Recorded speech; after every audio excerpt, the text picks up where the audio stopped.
Parlant des cas que j'ai eu à traiter cette semaine en cabinet, il y en a eu plusieurs, mais ceux qui m'ont le plus marqué, il y en a eu deux. C'était le cas d'une personne qui était un élu CSE, qui s'est retrouvé à devoir respecter la procédure de rupture conventionnelle.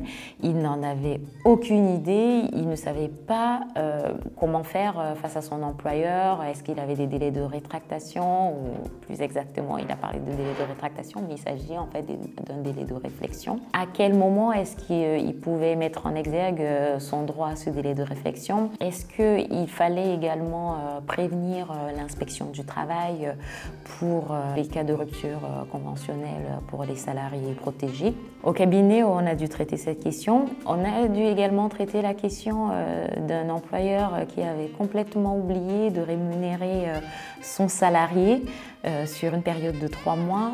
On est bien d'accord que ça fait un peu long pour un oubli des salaires, mais bon, il a fallu conseiller ce salarié-là et lui indiquer la procédure à suivre devant les prud'hommes. Commençons déjà par ce salarié élu CSE qui se prépare à rompre son contrat de travail sur la base d'une rupture conventionnelle. Il a décidé de partir de la société parce qu'il se sentait harcelé par ses collègues du fait de sa qualité d'élu CSE. Tout d'abord, lorsque on se retrouve dans cette situation en tant que salarié, ce qu'on peut faire dans un premier temps, c'est déjà de voir un médecin.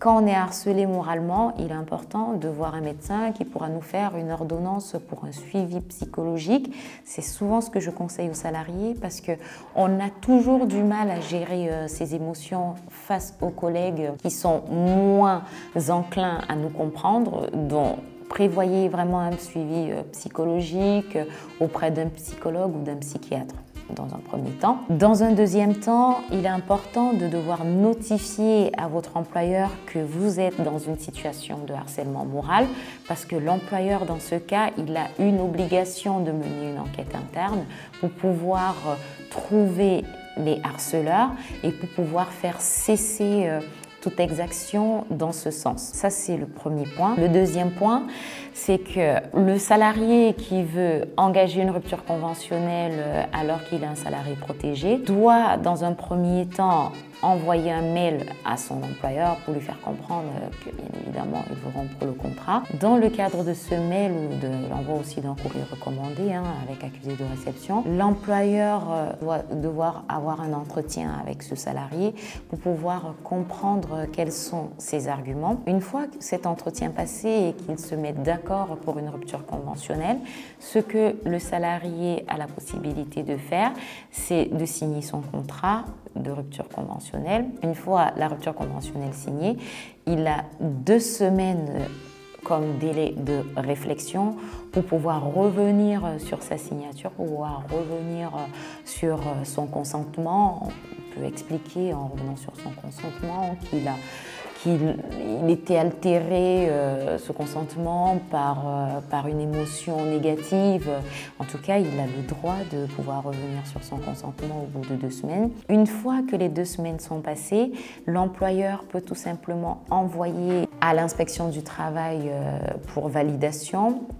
S'agissant d'un salarié protégé, l'inspection du travail a droit à 2 mois pour pouvoir analyser le bien fondé de cette rupture conventionnelle, pour vérifier s'il ne s'agit pas d'un abus de l'employeur, pour pouvoir se débarrasser de ce salarié protégé.